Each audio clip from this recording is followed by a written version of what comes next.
think money takes up more life space than it should? On this show, we discuss with and share stories from artists, authors, entrepreneurs, and advisors about how they mindfully minimize the time and energy spent thinking about money. Join your host, Jonathan Dio, and learn how to put money in its place and get more out of life.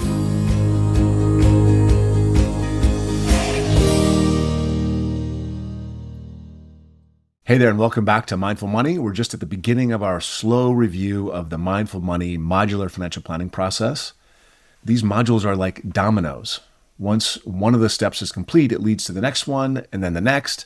The idea is, by completing all the steps in order, you will be taking all the necessary actions towards your own financial success without ever having done a big, in-depth, comprehensive financial planning process. Last time we talked about knowing what's worth seeking, all the things that philosophy, religion, and psychology tell us are the building blocks of a life well lived. And today, we're going to build on that foundation of knowledge and talk about developing your vision of a perfect life. Financial security is not a commodity. It can't be found in a product. It isn't available for sale in any way. Financial security is a journey. It's a path of acceptance, self-reflection, understanding trade-offs, planning, and hope. Getting there is going to require some thoughtful effort and no small amount of patience. Those who know where they are and where they're headed will have the best chance of closing the gap. They will, in a way, make their own luck. Unfortunately, many people find themselves financially lost. They've got a sort of a vague notion of wanting to get to a better place, but they fail to acknowledge and accept where they are now, reflect on where they want to go, or determine the best path they should take to get there. If you feel like that describes your situation, don't worry. It's a process, and it culminates in an exercise that's going to help you shine a light on your financial future by understanding what's important to you now.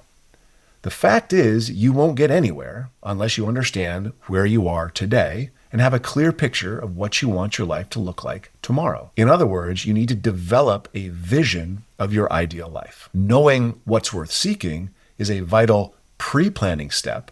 Now we get specific to your life.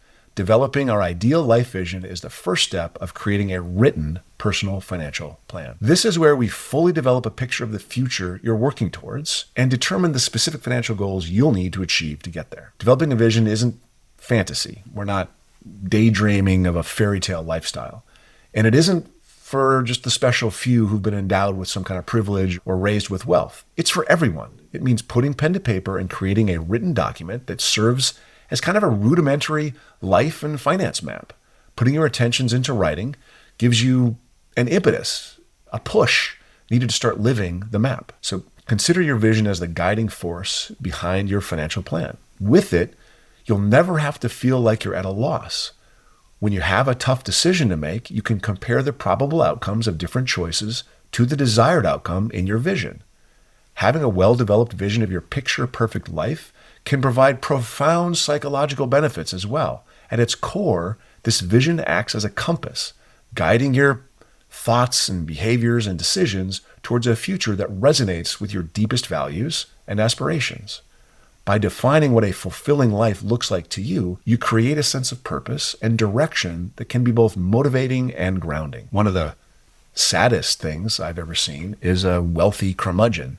To have all the resources at one's disposal and not be able to experience joy is profoundly sad. It's borders on disturbing. And we all know someone who has every opportunity available to them, and they're still worried or angry or upset at life. This is what happens when someone puts their ladder on the wrong wall, makes the wrong trade-offs. It's what happens when somebody trades their joyful life for money or notoriety or beauty. One of the most significant psychological benefits of this exercise is clarity.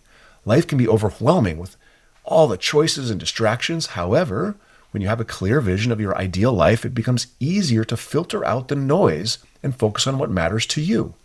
This clarity reduces indecision, reduces anxiety, allows you to make choices that align with your goals, leading to greater satisfaction and a sense of accomplishment about life. How could you ever live an authentic life if you don't first develop your vision of what that life might look like? Additionally, a well-defined life vision fosters resilience.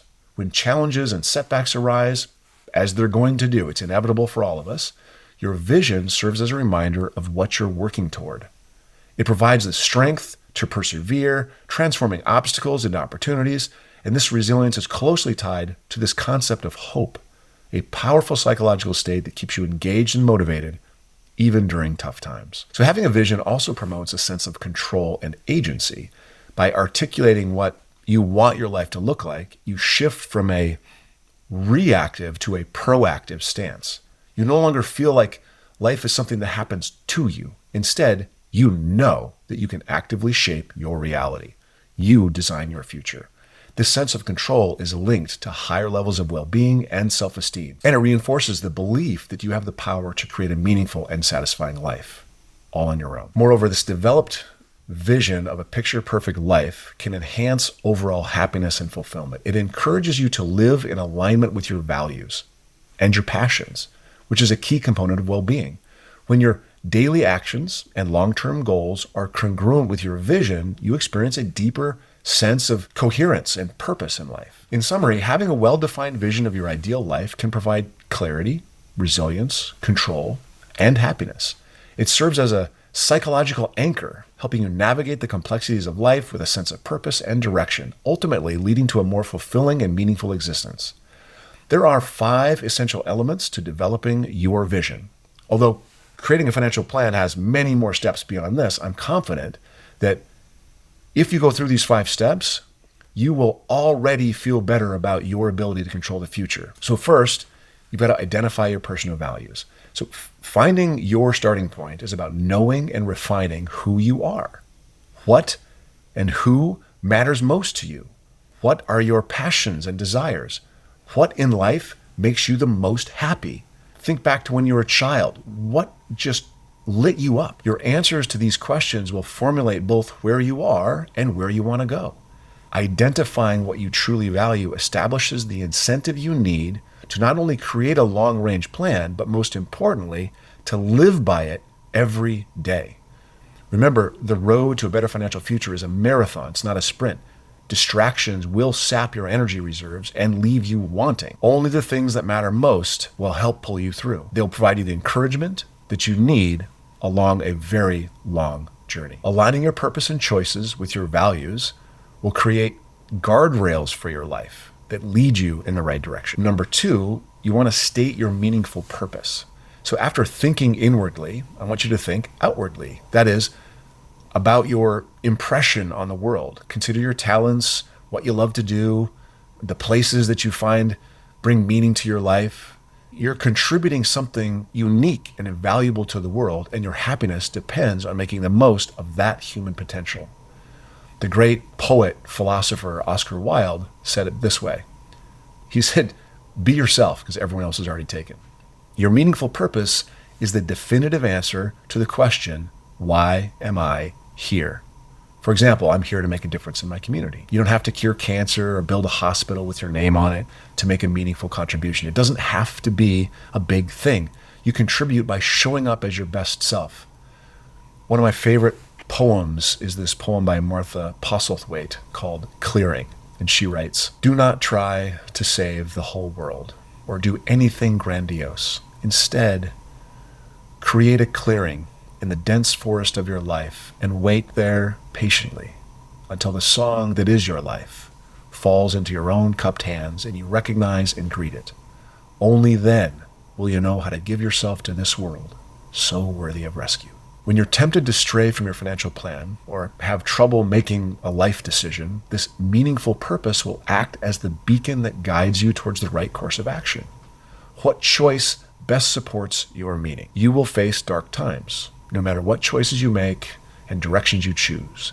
The only thing powerful enough to pull you through the darkest of those times will be a heartfelt, meaningful purpose, something you believe in. Third, you picture your perfect life. If you want to work towards a happier future, you must have a clear idea of what that looks like. What is the set and setting that will enable you to fulfill that meaningful purpose and experience the deepest joy in your life? Think about what makes you the most happy and construct a clear and detailed visualization of your perfect life. By perfect, I don't mean a problem-free life where money, for example, is no issue. Financial struggle is likely a part of everyone's life. I want to be a billionaire doesn't work as part of an honest picture that your heart can believe and pursue. Attainability should be a key component of the picture that you paint of your perfect life. Otherwise, you're only going to set yourself up for failure, and your internal workings know that. Perfect, for the purposes of this exercise, means a life that reflects your deepest desires and values. This picture perfect life is not meant to be something you keep only in your head. You write it down and fully describe what your life would be and feel like with as much emotional clarity as possible. Who will be there? What will you do day to day? What will the setting be like at home? Is there art on the walls? Do you have living plants, or are they all plastic? What will the setting be like at work? Who will you work with? How will you feel when you wake up and when you go to bed at night? As the focal point of your financial plan, it's going to provide the inspiration for sticking to a plan day after day after day for a lifetime. And fourth, you've got to develop your professional mission statement. Because work is such a significant part of our lives, your vision should also include a professional statement. This statement is meant to capture who you are in your professional life at this moment in time. Professional is relative. If you're a nonprofit volunteer or a stay-at-home parent, make that the essence of your statement. The central pieces of information that a professional statement can convey include why you do what you do, the particular work you do, the business you run, etc. Who you serve, what the people you serve need from you, the people you work with, your employer, your employees, your partners, what they can expect from you. While your meaningful purpose describes the fundamental why of your existence, your professional mission captures your conscious intention for approaching the central activity of your daily life and holds you accountable to that intention. Fifth, and finally, you actually set personal goals. You take those personal goals and you break them down into action steps. The picture of your perfect life describes your ultimate destination. But what are the deliberate steps that you're going to take to get there? This brings us to the last step of developing your vision, which is to set a series of goals and plan how you'll achieve them. These goals will become the heart, soul, and backbone of your financial plan. You want to name your large life goals, specify the action steps that are needed to reach each goal, calculate what the goals will cost, and set a completion date for each goal. Probably the best way to approach this step is to start from the picture of your perfect life and work backward. In order to bring that picture to life, what are the various discrete goals you need to accomplish? For example, if owning a home is part of your picture, then saving a down payment is one of your goals. Or if getting out of debt is important to you, then making extra payments on debt is one of your goals. As you define your goals, break each one down into a series of smaller corresponding action steps. Not only must each goal be achievable, but it must also be compatible with all your other goals within the timeline you create. Undoubtedly, your idea of a perfect life will involve trade-offs, so keep revising your goals, the action steps, costs, and timeline until everything aligns. Essentially, you are laying the roadmap of what matters most to you.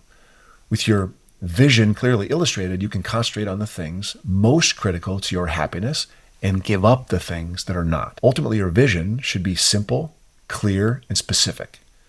It'll also be dynamic and changeable, just like life. Instead of viewing the practice of developing your vision as a one-and-done exercise, I actually encourage you to do this on an annual basis, as sort of like the beginning of your annual financial checkup. To help with this, I actually created the Mindful Money Values, Purpose, and Goals course, and the link is going to be in the show notes, to provide the template for this annual process.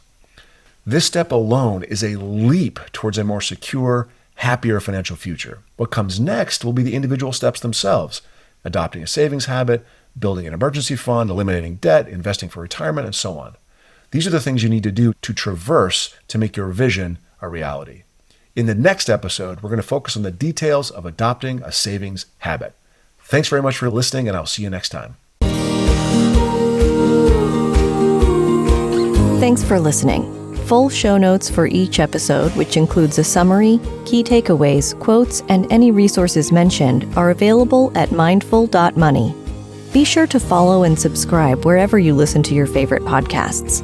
And if you're enjoying the content and getting value from these episodes, please leave us a rating and review at ratethispodcast.com/mindfulmoney. We'll be sure to read those out on future episodes.